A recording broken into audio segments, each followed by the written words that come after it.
मैं एक सुस्त आदमी हूँ। आदमी कहाँ हूँ, कॉलम निगार हूँ। पिछले 3 घंटे से मैं मजमून लिखने की कोशिश कर रहा हूँ, मगर हर मरतबा मेरा मोबाइल मुझे गुमराह कर देता है। थोड़ी थोड़ी देर बाद इसमें से एक टूं की आवाज़ आती है। फ़ोन उठाकर देखता हूँ तो पता चलता है कि किसी ने कोई तस्वीर या वीडियो भेजी है। इनमें से 90% क्लिप्स या तस्वीर अखलाकी मेयार के ऐन मुताबिक होती हैं, सो मैं उन्हें देखे बगैर ही डिलीट कर देता हूँ। जबकि बाकी 10% को एहतियात से सेव कर लेता हूँ ताकि तन्हाई में इत्मीनान से देखकर डिलीट कर सकूँ। यह अमल मुझे हर 2-4 मिनट बाद दोहराना पड़ता है। तंग आकर मैंने अपना मोबाइल फ़ोन अंदाज़े हवाई जहाज़ यानी एयरप्लेन मोड में रख दिया है ताकि इसकी आवाज़ मुखल ना हो सके। मगर इससे भी कोई फ़र्क नहीं पड़ा, क्योंकि अब हर 5 मिनट बाद मैं खुद इसे ऑन करता हूँ, चेक करता हूँ और फिर दोबारा एयरप्लेन मोड में रख देता हूँ। गोया जो अमल पहले कम अज़ियतनाक था, मैंने अपनी जिद्दत से उसमें मज़ीद अज़ियत पैदा कर दी है। ये मजमून लिखने में मुश्किल इसलिए भी पेश आ रही है क्योंकि सामीन की ज़्यादातर तादाद सरकारी अफसरान और साहब लोगों पर मुश्तमिल है, जिनके चेहरों पर मुस्कुराहट सिर्फ 2 मौक़ों पर आती है। एक, जब वो अपने दफ्तर में कुर्सी पर विराजमान हो और उनके सामने पेश होने वाला साइल मुश्किल में हो, और दूसरे, जब उनकी बीवी पूछे कि डार्लिंग मैं मोटी तो नहीं लग रही, तो जवाब में उन्हें मुस्कुराकर कहना पड़ता है कि बिल्कुल नहीं जाने मन, बल्कि ये सूट तो तुम्हें ढीला लग रहा है। सरकारी अफसरान के सामने मिजाहिया तहरीर पढ़कर उन्हें हंसाने की कोशिश करना ऐसे ही है जैसे कोई शख्स अपनी बीवी को शादी से पहले का कोई मुआशका सुनाकर हंसाने की कोशिश करे। और रिटायर्ड सरकारी अफसरान को मुस्कुराने पर मजबूर करना तो और भी मुश्किल है।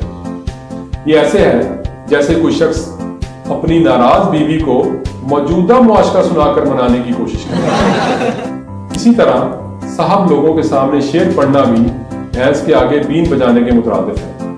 मैंने एक मरतबा अपने एक अफसर को गालिब का शेर सुनाया। मैंने कहा कि बज़्मे नाज चाहिए गैर से तही, सुन के सितम ज़रीफ ने मुझको उठा दिया कि यूं। जवाब में मज़कूरा अफसर ने सर को हल्की सी जुम्बिश दी और कहा कि बरखुरदार ये शेर दुरुस्त नहीं, असल शेर यूं है। मैंने कहा कि बज़्मे नाज, उसने कहा कि क्या कहा? मैंने कहा कि कुछ नहीं, उसने कहा कि ठीक है। वाज़ेह रहे कि मज़कूरा अफसर अब रिटायर होकर शायरी शुरू कर चुके हैं और खुद को गालिब का हम पल्ला समझते हैं। लिखना एक मुश्किल काम है और मिजाह लिखना तो और भी मुश्किल। लेकिन आजकल के नौजवानों के लिए कोई बात मुश्किल नहीं रही, क्योंकि उन्होंने हर चीज़ का शॉर्टकट ढूंढ रखा है। मसलन अगर उन्हें पिज़्ज़ा खाना हो तो पिज़्ज़ा आउटलेट जाने की बजाय अब ऑनलाइन डिलीवरी करवा लेते हैं। मैं सोचता हूँ कि जिस तरह आजकल ऑनलाइन डिलीवरी का रिवाज मकबूल हो रहा है, वो दिन दूर नहीं जब हर किस्म की डिलीवरी ऑनलाइन हुआ करेगी।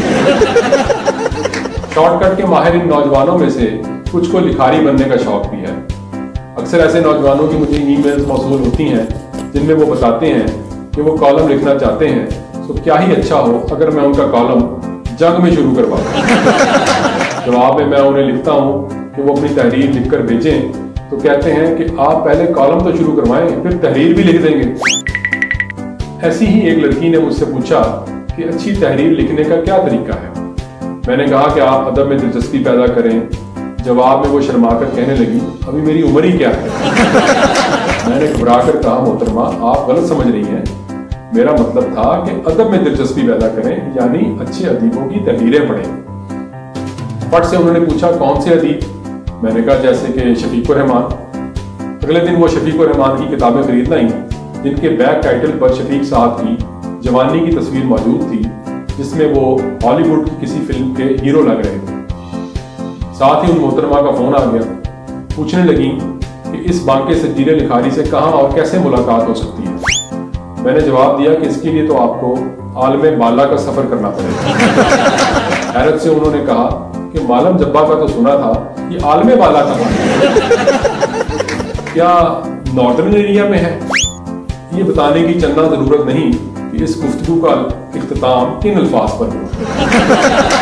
इस किस्म की महफिल में किसी खातून का किस्सा सुनाने का सबसे बड़ा फायदा ये होता है कि बुजुर्ग मर्द हजरात के चेहरों पर ख्वाह मख्वाह बशाशत आ जाती है और उनकी बेगमात समझती हैं कि बीमार का हाल अच्छा है। असल में हमारी कौम के असाब पर दो चीजें बुरी तरह सवार हैं, पहली औरत और दूसरी औरत। खुदा ने मर्दों के दिमाग में बस यही दो खाने बनाए हैं। इसके बाद मर्दों के दिमाग में जो जगह बाकी बचती है उससे वो दुनिया का बाकी का काम चलाते हैं। तो जिस बदहाली में दुनिया हमें नजर आती है उसकी वजह मर्दों के दिमाग की यही वर्क डिस्ट्रीब्यूशन है। उधर जब से औरतों को आज़ादी और हुकूक मिलने लगे हैं उन्होंने हर मैदान में मर्दों को पीछे छोड़ना शुरू कर दिया है। लड़के चूंकि अपना दिमाग कम इस्तेमाल करते हैं इसलिए वो शॉर्टकट की तलाश में रहते हैं। एक मरतबा ऐसे ही नौजवानों का जुलूस माल रोड से गुजर रहा था। ये लोग इसराइल की जाहिलियत के खिलाफ नारे लगा रहे थे। किसी बुजुर्ग ने रोककर पूछा कि ये जुलूस कहाँ जा रहा है, तो नौजवानों ने जवाब दिया कि हम बैतुल मक़दस जा रहे हैं। इस पर रोकने वाले बुजुर्ग ने सिगरेट का कश लगाते हुए कहा, फिर तुम लोग बीडन रोड से जाना, शॉर्टकट पड़ेगा। हमारी कौम में शॉर्टकट के रुझान की वजह से तबीयत की जल्दबाजी भी है।